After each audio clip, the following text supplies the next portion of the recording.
ना दुनिया चाही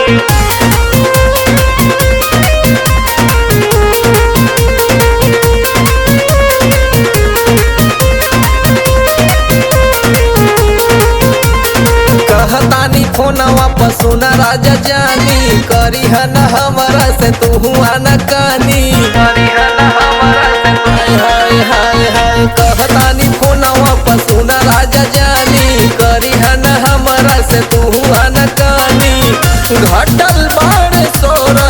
हो सिंगार न दुनिया चाही ले हले आई वाला मुँह न दुनिया चाही ले हले आई वाला मुँह न दुनिया चाही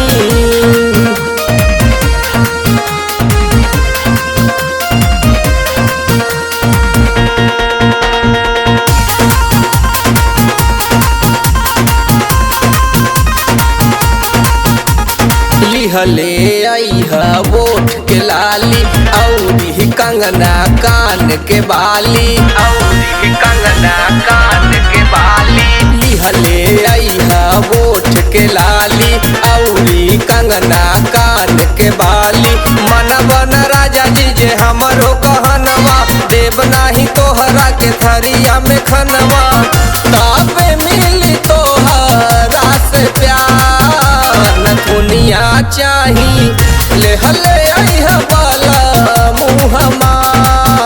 न दुनिया चाही ले हले आई वाला मुँह न दुनिया चाही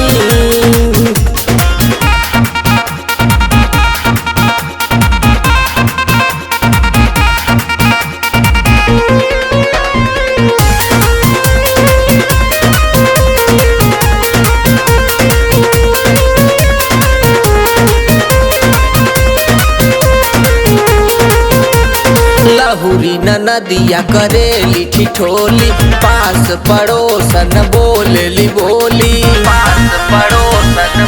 हाय हाय हाय लहुरी न नदिया करेली ठिठोली पास पड़ोसन बोलेली बोली यहाँ दो सिलेंडर धके आवतारे गाड़ी पियाऊ मोहित लेके आया नई साड़ी बात सबके लागे तलवार न दुनिया चाही ले हले आई वाला मुँह न दुनिया चाही ले हले